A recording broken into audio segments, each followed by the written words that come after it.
Thank God for you. We ended a series last week on dealing with spiritual depression. In the final installment of that message, we deal with Elijah, who had a great victory on Mount Carmel, now going to the Mount Horeb, and he is hiding out in the cave, and he is speaking to God in his despair and his depression. And he says to God, I and I alone am left. Those people that I performed that miracle in front of, they did not change, neither did they repent. I said to them on Mount Horeb, choose this day whom you're going to serve. This God serve him, as this Baal serve him. And they did not repent. And now Jezebel is out to get them. Lord, I'm hiding because I'm scared. I'm hiding because I'm depressed. I'm hiding because I am in despair. God had a solution to his despair and depression. God said, get back to work. Yeah, right. Go down and anoint a king. Go down and anoint a priest. Go down and anoint a governor. You want to deal with spiritual depression, get back to work. And remember that God has work. And if God has work for you, God has strength and power available for the work he's called you to do. Again, I'm going to say, I don't know whether this is going to be a series or not. But I want to look at this particular text because I've become intrigued with what happens in 2 Kings. 2 Kings is an interesting book because it is a time of the prophets. The first part of 1 Kings, we have Elijah. And now we have Elisha, the two prophets that serve God. I need to define to you what a prophet is. In the days of Moses, there were what we call priests. Priests were the ones who represented the people before God. In other words, the people would have to go through the priests in order to communicate with God. That's why they would bring their sacrifices to the temple, and the priest would offer those sacrifices in their atoning offering. The priest would put his one hand on the sacrifice, the other hand on the person, and he would transfer the sins of the person to the animal and the innocence of the animal to the person, and then he would offer that sacrifice upon the altar. He was the one who represented the people before God. The prophet was just a little different. The prophet was the one who represented God before the people. Yeah. Whenever God wanted to speak to his people, he would call a prophet.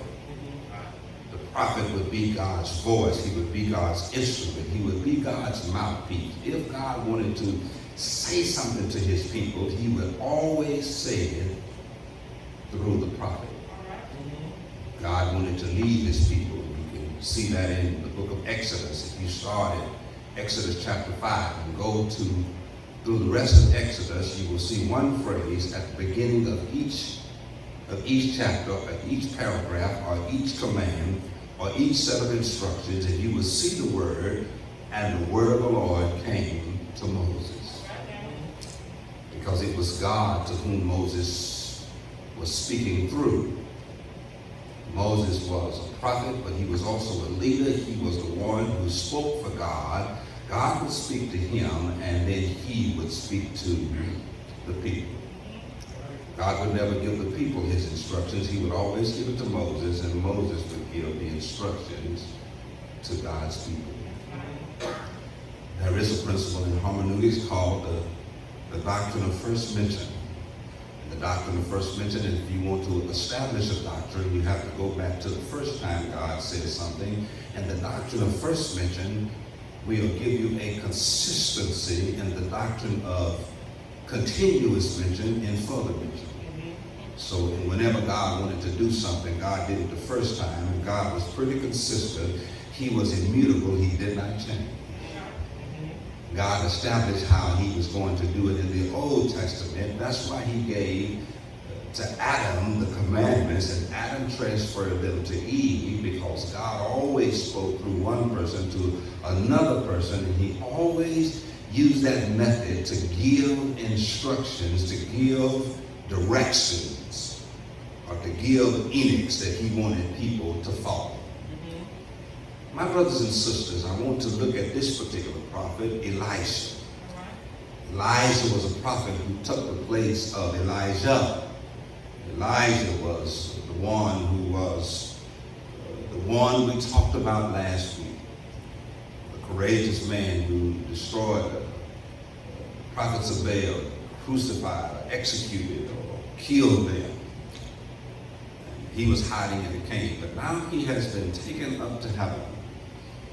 What Elijah asked him for was a double portion of his power, a double portion of his spirit, a double portion of his anointing. He watched Elijah go up in that chariot of fire. God called him to glory, and now Elisha is in charge. He is the prophet for both Israel and Judah. He is the one to whom God's going to speak to and speak through. I want to look at his ministry, because his ministry is defined by the instructions he gives to people during his ministry. Elijah's ministry was similar. You remember that if you keep reading in Kings around from 5 to 8, you will discover that just like Elijah performed a miracle for a widow. The difference between the two miracles, the first widow, that Elijah, she was a woman who was cooking her last meal, had one son. And the prophet said to her, give me cake first, after you cook it. But in this second miracle, and I'm not going to cover it today, Elijah was that he met a woman who had several sons. She had one cruse of oil. She said to the prophet, I'm out. He said to her, tell you what you do. I ain't got no money to pay a debt. Is what she said to him, and if not, they're going to come and take all my sons. Elijah said, that's not going to happen.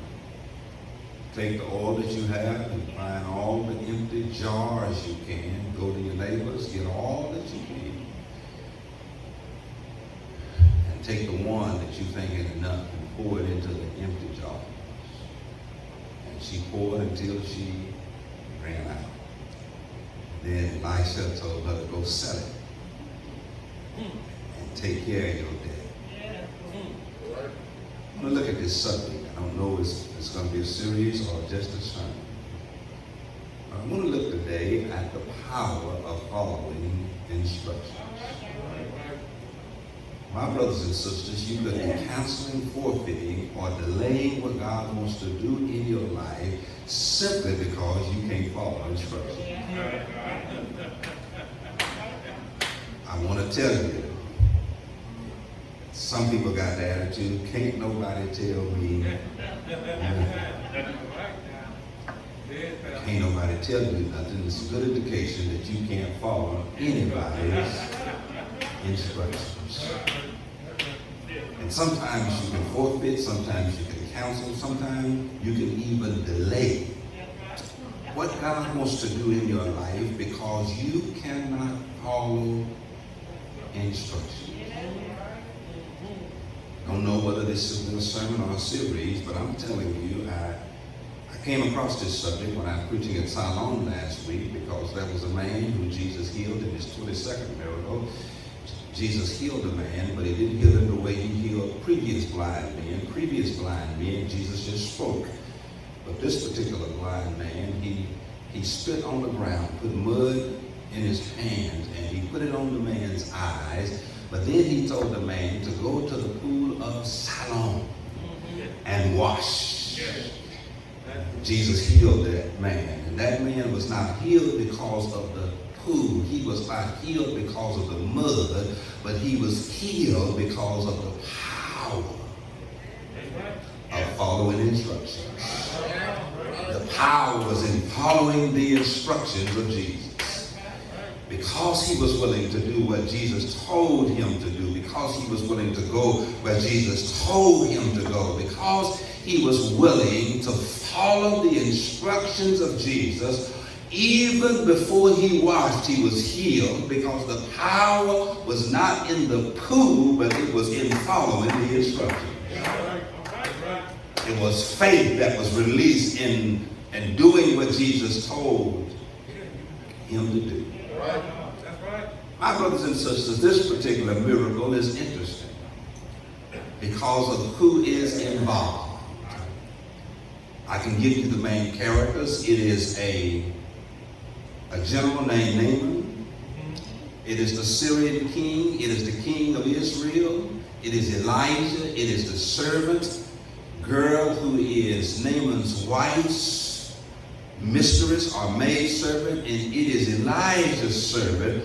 All of these characters are in this story. As it unfolds, all of them play a significant role in this miracle in the life of Naaman.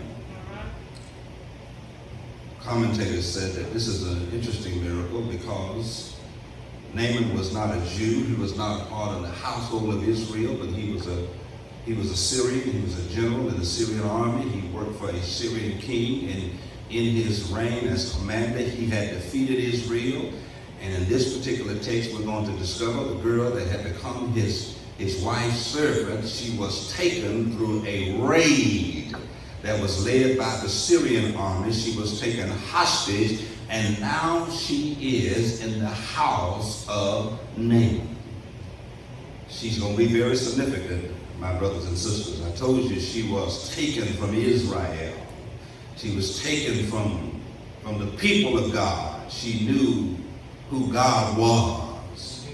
And she was taken as a captive, and she was made a slave or a servant, and Naaman gave this girl to his wife. She worked in servitude for the wife of Naaman. This story is going to be interesting because Naaman is a leper. This leprosy was a dreadful disease. It's a dreadful disease that caused your skin to change colors. It was a dreadful disease because it caused your skin to dehydrate.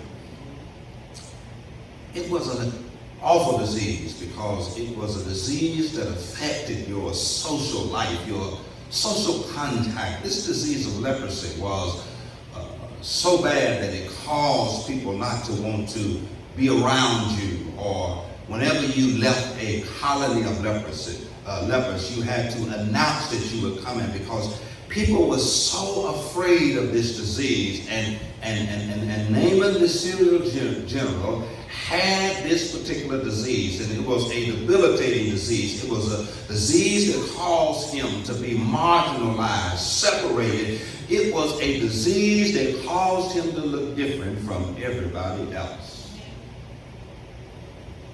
Naaman, the Syrian general, had this dreadful disease. It's called the disease of separation, where people didn't really want to deal with you. Whenever you walked the streets or went about your daily tasks, you had to announce that you had leprosy. And so this general had this disease, and this servant girl is now a servant of his wife. In chapter 5 of 2 Kings, we're going to be given the details of this story. The story is interesting because it's about instructions.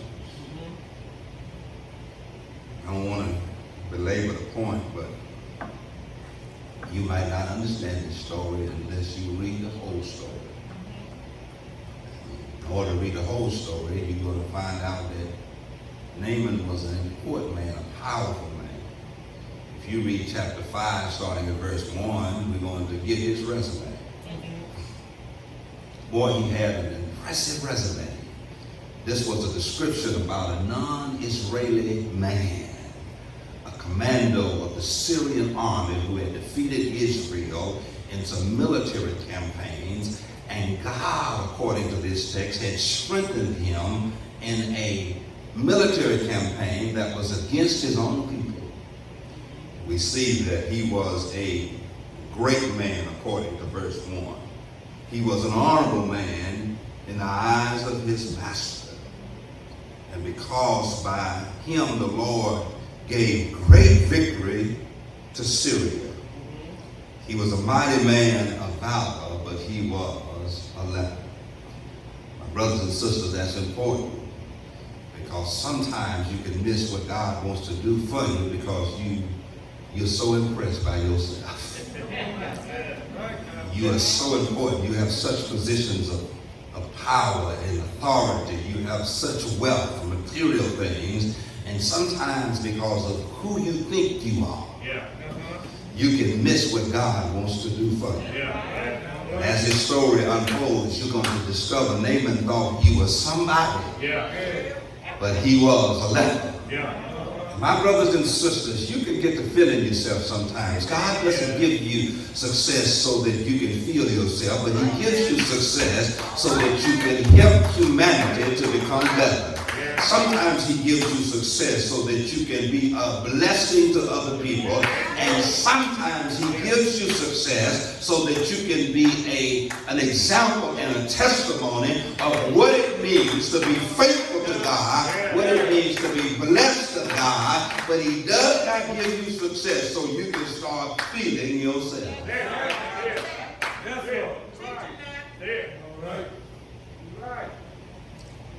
I mean, he had a pretty good resume. If Naaman was a member of a modern church, he would be a prestigious man.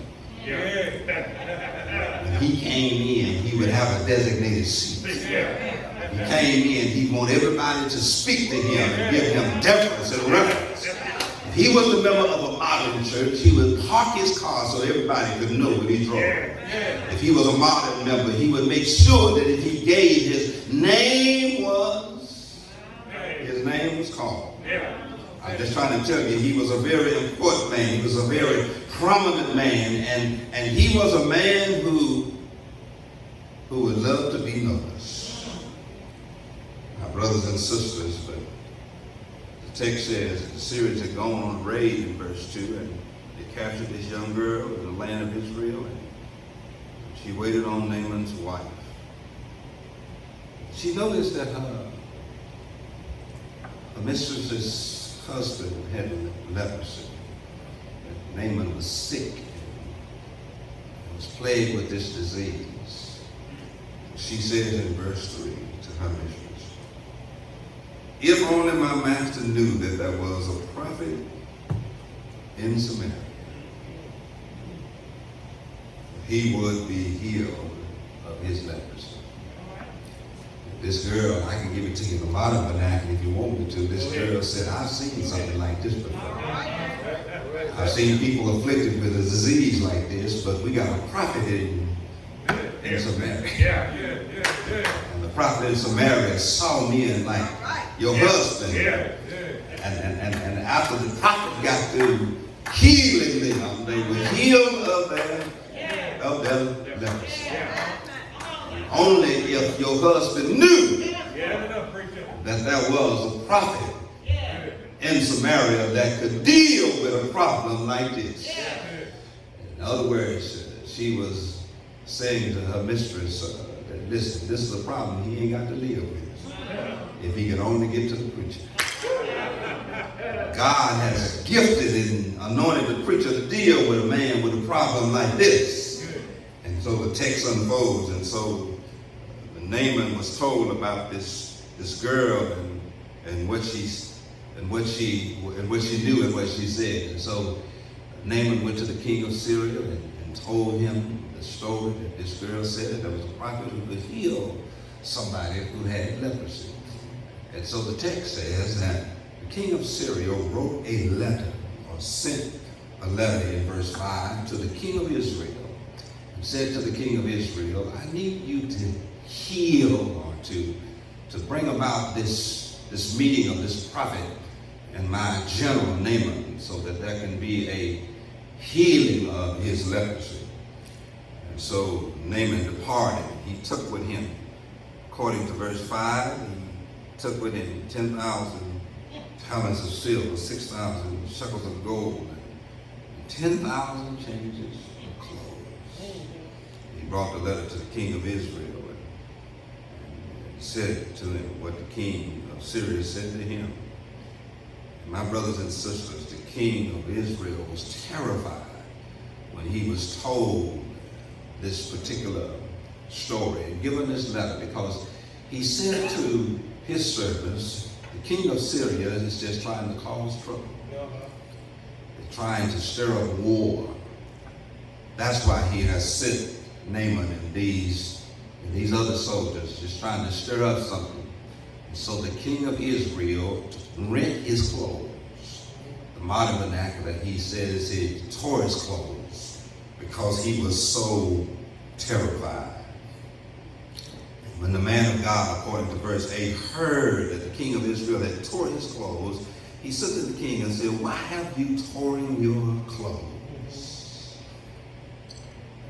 Then he was telling him about this letter and this Syrian general. And Elijah had a simple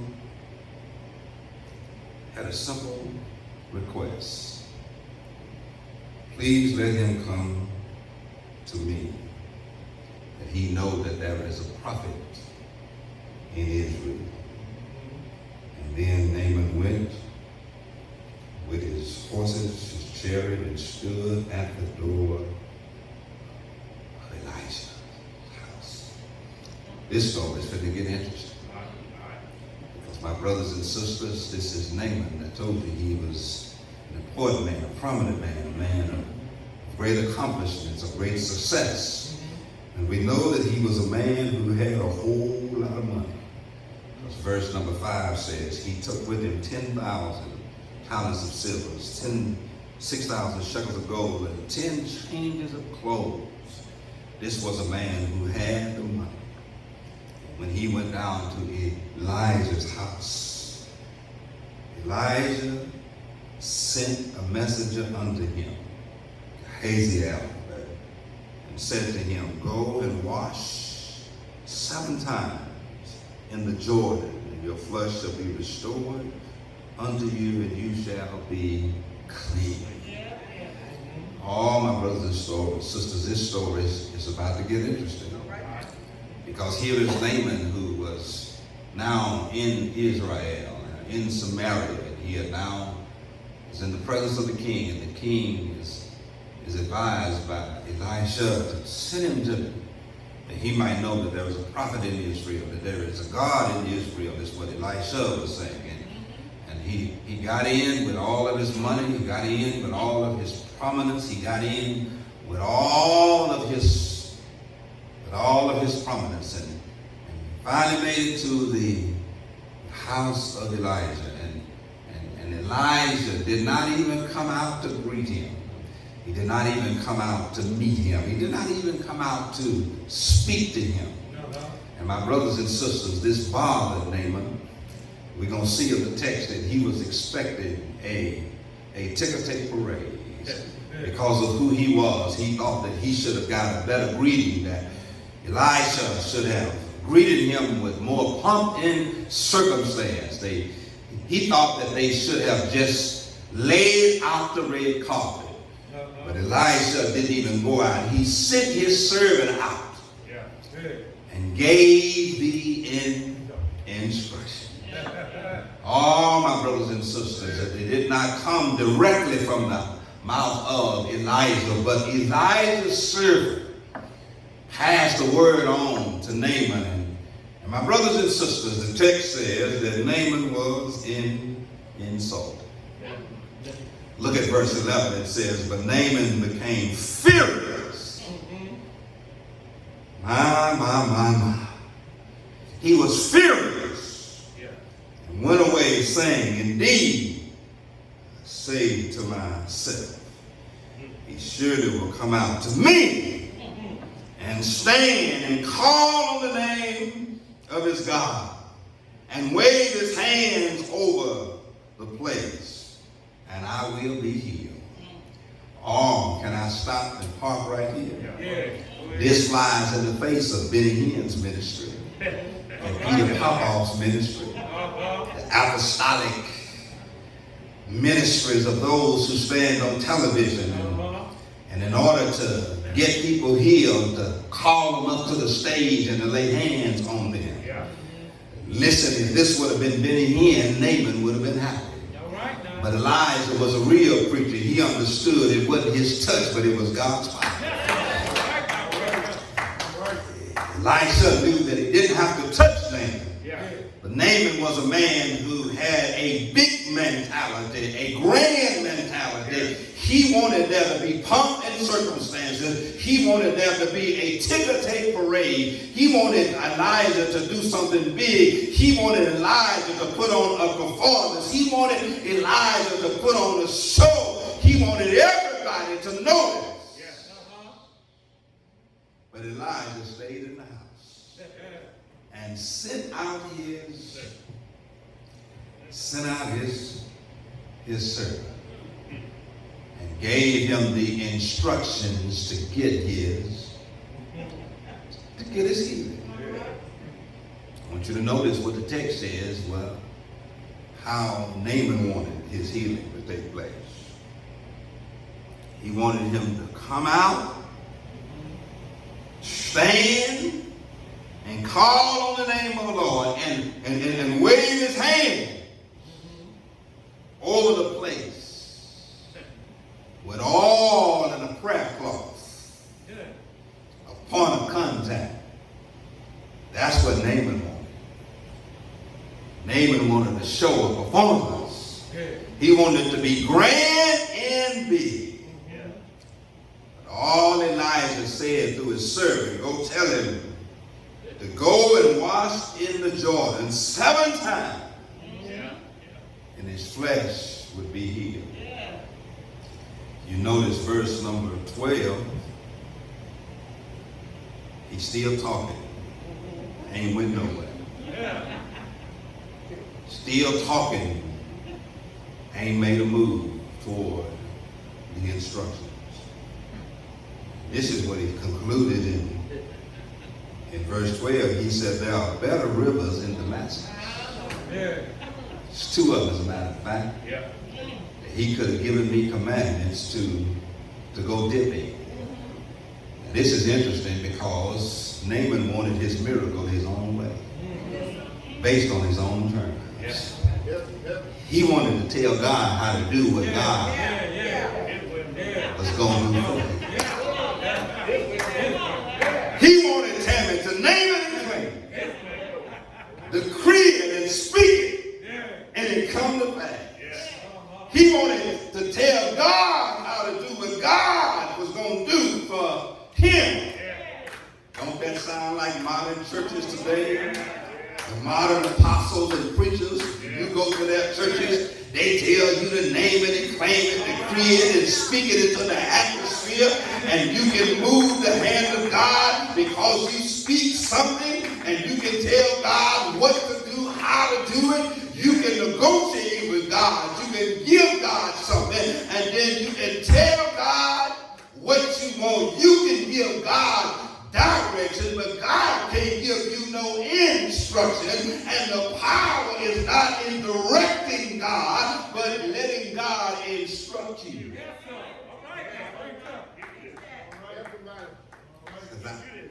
I know we got 2 rivers that are better than this. And I need to pause here and tell you the reason why he didn't want to dip in the Jordan. Because the Jordan was a small river. The Jordan was a muddy river. The Jordan was a river where people congregated They swam in, they washed in it. It was not a clean river. It was not a pristine river with pristine beaches, and it was a river where water ran from everywhere, and it collected in the basin of the Jordan. It was not like the two rivers that he named in Damascus. It was not a river where people would be and there for leisure, but they would be there out of necessity. He wanted to go to a place, a resort, in order to get his hand. But not at this little unknown muddy dirty river called the Jordan. You could be missing your blessing because you think you all that. But you could be missing your blessing because you want your blessing at a big place with a whole lot of people. With a whole lot of prestige. The Jordan is not big enough for you. The Jordan is not known enough for you. The Jordan doesn't give you a platform to be noticed and be seen. The Jordan was a place. But he just didn't want, because it wasn't clean enough, it wasn't big enough, it wasn't prestigious enough. You could be missing your blessing because you got a big mentality. If it ain't big, then it ain't better. If it ain't big and better, it ain't good enough for me. The text says, could I not wash in them and be clean? That's what it said. And he turned and went away and reigned. He came with his providence. He came with his money. He came with all. And he went away. Went away angry. I had time I explained to you there are 4 prominent people in the text, and then there's 2 common people in the text. The king of Syria, the king of Israel, Naaman and Elijah are the prominent people, but there are 2 common people, and if it wasn't for the 2 common people in the text, nothing ever would have happened. You better be careful how you treat common folk, because he never knew where to go if it wasn't for the slave girl. And now somebody else comes finna speak, which is one of his. You could be missing your blessing because you don't want nobody coming to speak any common sense to you. Because you only want prominent people. See, I'm not prominent enough to be your pastor because I don't have an education, don't have letters after my name, I don't live in a certain neighborhood, I don't have enough prestige and prominence. I'm just a simple common. Go ahead, preach up. Sometimes it's the common people who speak the most common sense.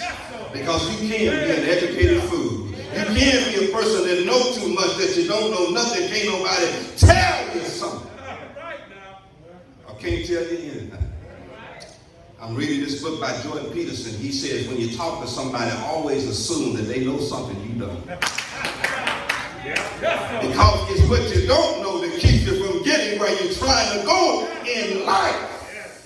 So don't dismiss the common people. What if Naaman would have dismissed the slave girl, this common girl, but he did not dismiss her? Her words. And some folk who ain't educated enough for you. They're too common. They're too simple. You don't have to live in a mansion to be smart. You don't have to have $1 million to be wise. I cannot remember the HBCU where the woman made the largest donation in the history of the college.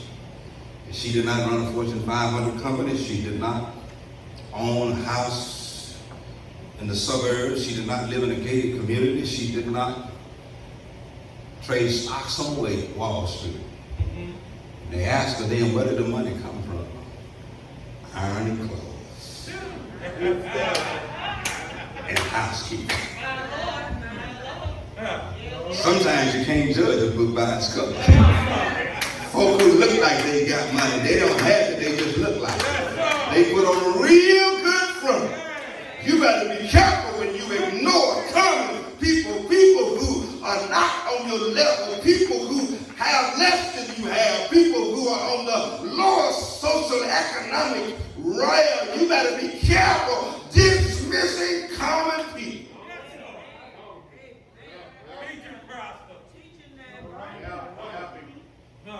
Four prominent people, but only two common people. And the common people in this text are the people who made the biggest.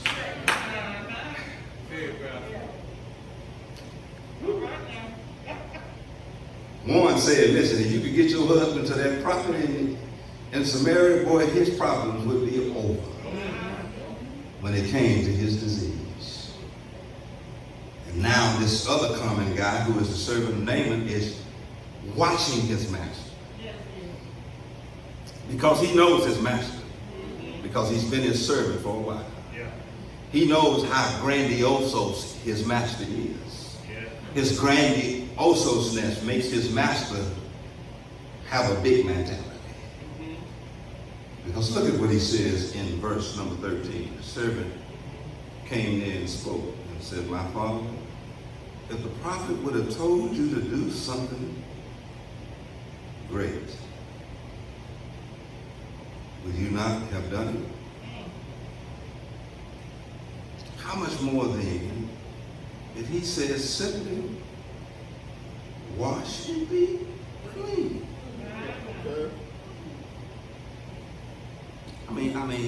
That really doesn't capture that one verse what he really says to the master. So let me give it to you in the Afro-American vernacular.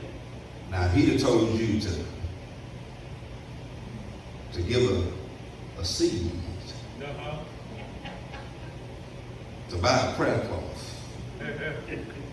and come up on the stage and let him lay hands on you, and you fall out, you'd have done that. All right. But he wanted you to get blessed without an audience. Yes, sir. Say it, Pastor. And see, we don't like being blessed without an audience. You better be careful, because sometimes God got a way of blessing you when ain't nobody around to watch. See, because some of my greatest blessings wasn't when everybody knew and was watching, but it was when wasn't nobody there. Yes, sir. Yes, sir. Tell the truth, Pastor. If he told you to do something great, boy, you would have jumped all over that. We already know that because of what he says in verse 11. He said, I would expect for him to come out to me and stand and call the name of the Lord and to wave his hands on it. And his servant said, yeah, that's what you like. But he didn't give them instructions. No. He just said, go and wash. And so he went. This is where he is getting the instructions right. Because he was on his way back to Syria, and on the way they had to pass the Jordan. Well, it's a point right here, but if I make it, I might say. Where you're going, the place to be blessed is in your path. Just keep going.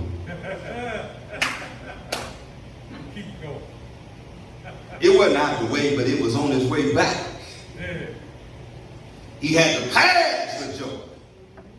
And the servant, the common person, said to him, listen, you better not let this opportunity pass, because you might get back to Syria being in the same condition. You better take advantage of this. And since we're going that way, you might as well follow the prophet's instructions. So he went down and dipped 7 times according to the sayings of the man of God. I want to stop right there because I got a point. I'm going to close it out, but let me explain this to you. It was according to the word of the man of God. Oh, I know you think you know everything. Yeah. You are the citadel of all truth, wisdom, understanding, knowledge. All right. And can't nobody tell you nothing. But Elijah was a prophet. Didn't have much, didn't look like much. He was known because God was with him. Because the power of God was manifested in his life. The anointing was seen in his life. He says he did as the man of God had commanded him to do. Just trying to tell you, don't dismiss who God put over you and in your life to speak a word over your life. Right. You might be smarter, but the word didn't come to you. All right now. You might be more intelligent, educated, but the word for your healing, your miracle didn't come to you. Yeah. Through revelation, education, Yeah. but it came through the word Yes, sir. Come on, preach up. of the man of God. Yes, sir. According to the man of God. And really, I'm about stuck right there. Doc kind of got me stuck. I want to get past it. I'm telling you, here's the text says, the power following instructions. And I really need to just expand this idea, and I'm closing here because the idea is you got to be able to follow somebody else's instructions.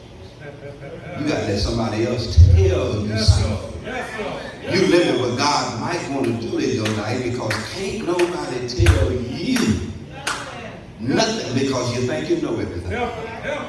You can't sit and be instructed. You can't sit and be given directions. You cannot sit and be given an understanding. You cannot sit and be given a directive. Sometimes the power is in being instructed. It don't look like it's much in being instructed, but let me tell you, there is power in instruction. It's power in being told how to do what you're doing a better way. There's power in being instructed on how to do something you don't know how to do. There's power in being instructed about what you want in life that you don't have. The text says in verse 14, and he went and dipped 7 times according to the sayings of the man of God, and his flesh was restored. Now listen, it's something in this last part of this verse that you're supposed to shout about. Because many believe that he was probably about 50, naming the prophet. Naming the Syrian general, about 50 years old. That he was a 50-year-old man, he had leprosy, so he had aged by the tribulation, radiation, the sun had caused his skin and his complexion and his hair to age over time. But look at what it says when he did. All right, Pastor. Come on, Pastor. Tell it. He didn't come up looking 50. No, sir. Like a little child. He looked 50 times better. Yes, sir. After he did sometimes. Yeah. Go ahead, preach up. Yes, sir. His flesh was restored like a little. Yeah.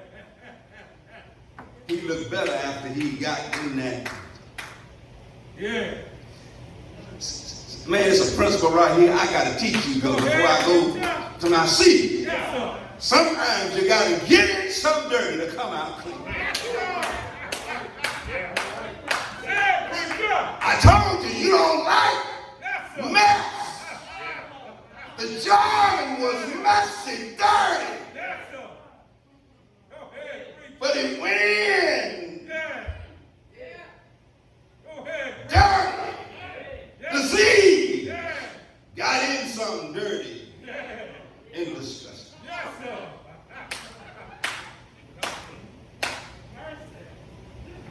Yes, sir. 7 times.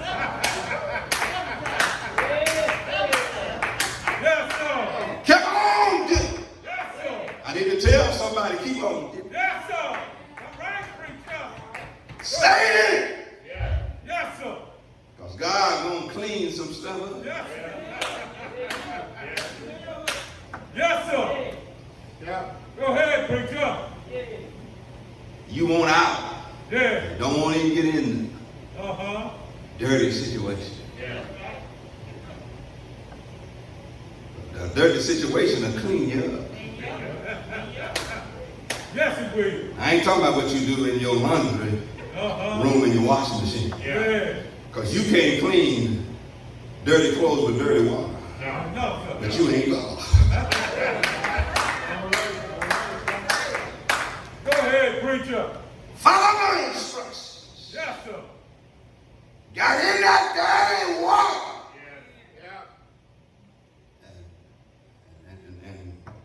And I got to quit. Go ahead. But Holy Spirit want me to drop this off to you. Uh-huh.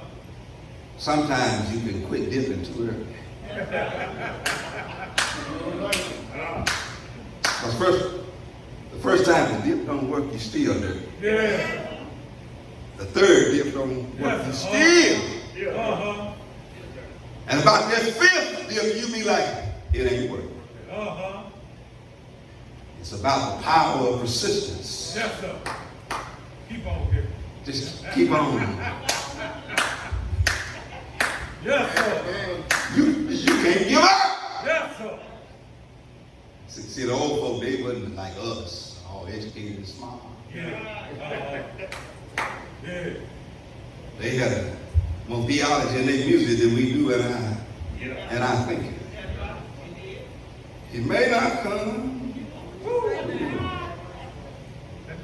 it's always on time. Yes, sir. Jesus on the main line. Yes, sir. Call him up Yes, sir. and tell him what you do. Uh-huh. Yeah. It don't look like the dipping is working, but just keep on. Yes, sir. I can tell you this, while you dipping, God is working on you, but he's working things out. While he's working on you to make you better, he's making things better. Just keep on dipping. Because sometimes the dipping, Yeah. the activities around you gonna get better. Yes, sir. And sometimes he fixing what's outside of you while he fixing on you. Hey. Yes, sir. Say it, preacher. Yes, sir. Thank you. Keep on. Yes, sir. And I know after that sixth time, Yeah. Naaman probably said, this is enough, I'm out. Yeah. And the servant probably hollered and told him, just you got one more time. You could be forfeiting and canceling your blessing because you won't go one more. Go ahead, preacher. The one time you don't show up Yes, sir. might be the one time God decides Yes, sir.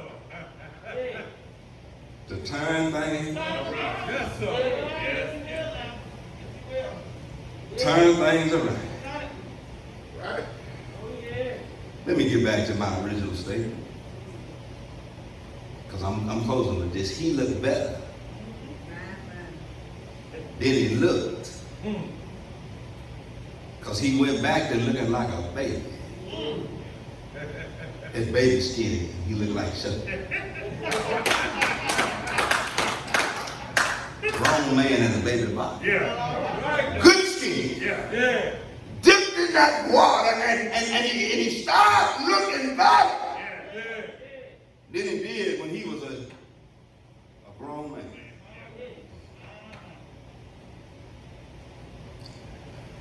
I don't want to explain this to you because, see, you've been trying to figure out how people look the way they look after they've been through what they've been through. Yeah. Because they've been different. Gonna say it, Pastor. Because they don't look like what they've been through. Yes, sir. Been through hell, but they don't look like it. Suffered some loss, suffered some setbacks, but I'm still have my joy. Yeah, preacher. This joy I have, the world didn't give. Go ahead.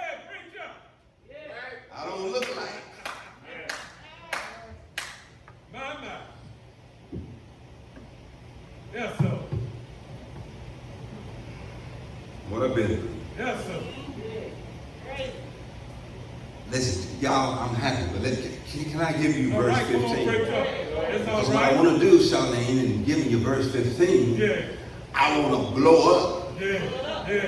the concept of prosperity gospel. Yes, sir. Because after he got his healing, Yeah, instead of going home, he went back to Samaria. yeah. He went back to the house of Elijah. Yeah. And the text says when he got back there, he said to Elijah, I want to give you something. Yeah. I want to give you the silver, the gold, and the clothes. Elijah said, I don't think so. Because these miracles ain't for sale. Yes, sir. All right,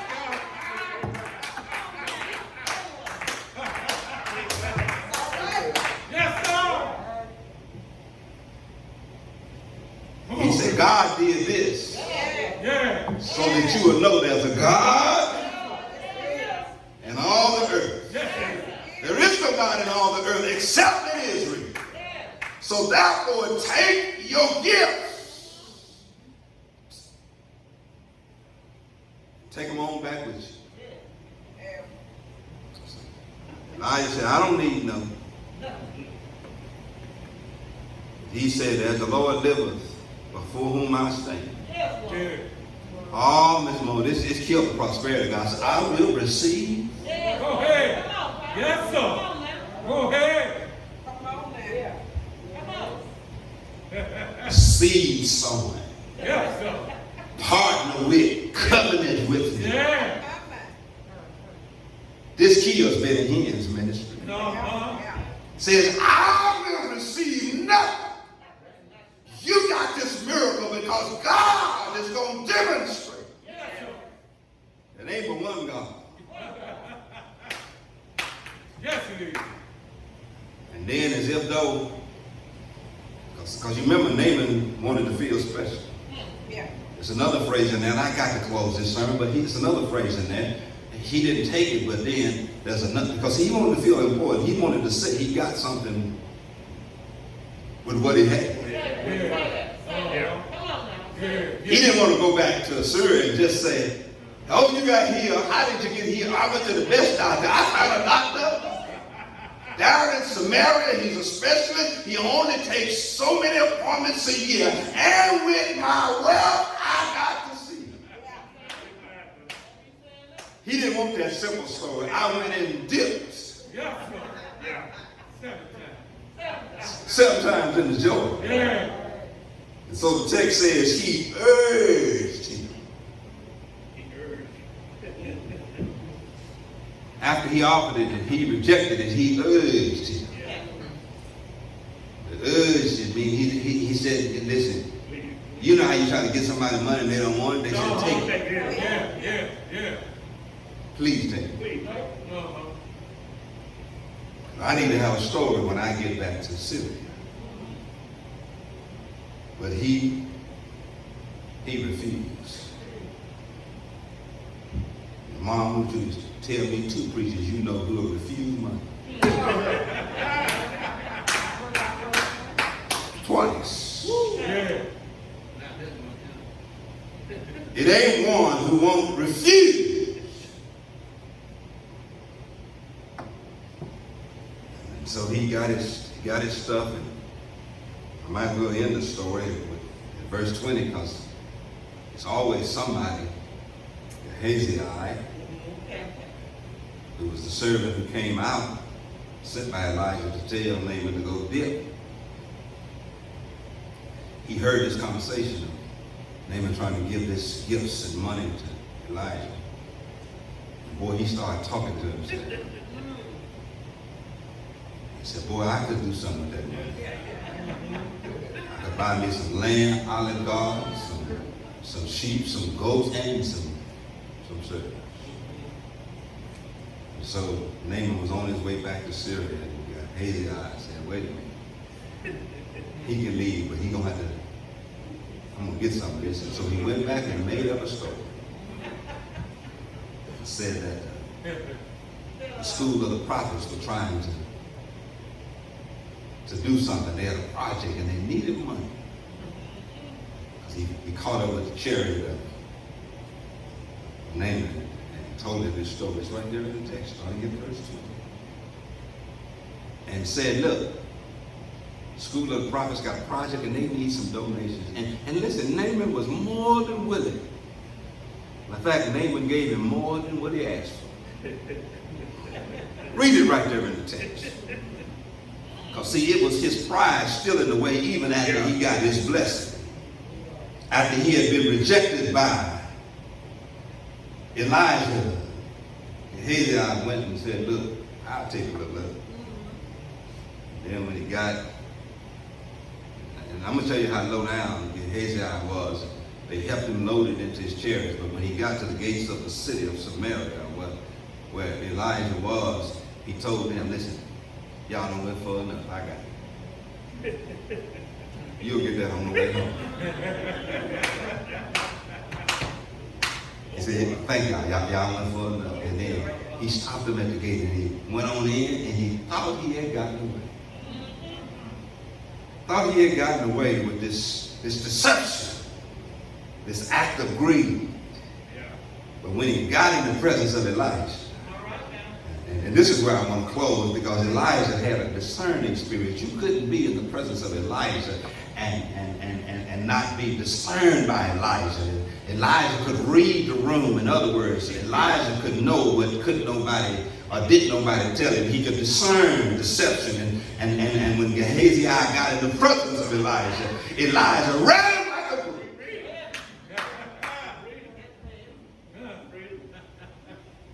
He didn't have to say nothing to do. Elijah just read.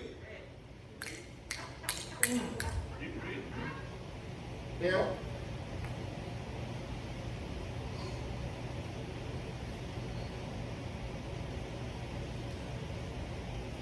Verse 25 says that now when he went in and stood before his master, Elijah said to him, where did you go? He tried to lie. Your servant didn't go anywhere. I love teaching the Bible.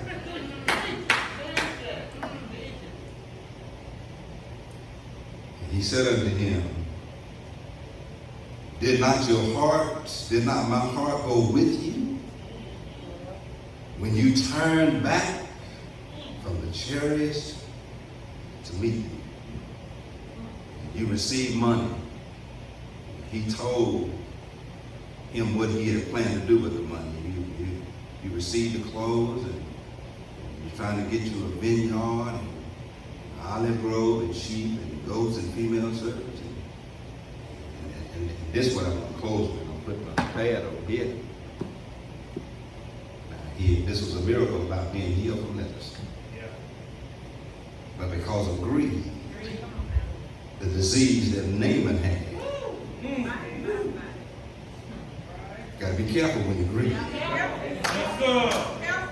Yes, sir. You better be careful with ill-gotten gain. Right now. You better be careful with gain through deception. Right now. Because the disease that Naaman was healed from, he says, now since because of your deception, because of the ill-gotten gain, you're going to try to build your life with. Naaman's leprosy has now become yours.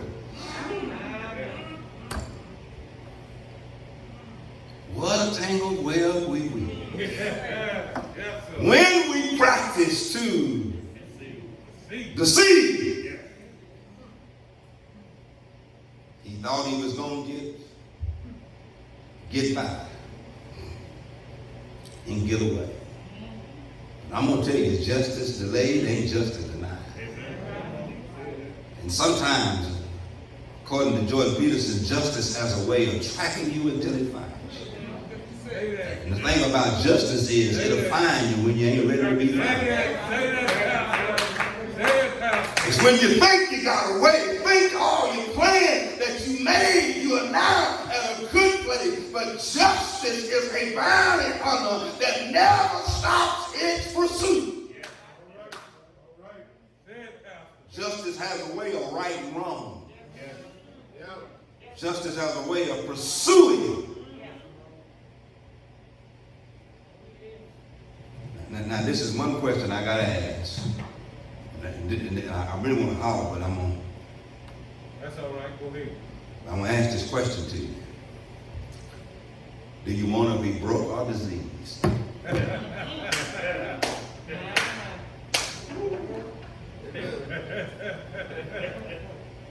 The etymology of that word, disease, is a medical term, but it comes from some Latin words, and the word means diseased. And what a disease causes you to be is uncomfortable. What a disease causes you to be is aggravated. Yes, sir. A disease causes you not be able to sit still and get rest. Go ahead. And some of the stuff you do, that's why you can't sit still. You can't get no ease, no peace, because you are diseased. I'd rather to have been broke, Yes, sir. working my way to the top, than to be diseased through deception. Yes, sir. Jesus Christ paid the price. Amen. Yes, he did. Yes. Death, burial, and resurrection. Every head bowed and every eye closed. Brothers and sisters, would you rather be broke and struggle to get where you're trying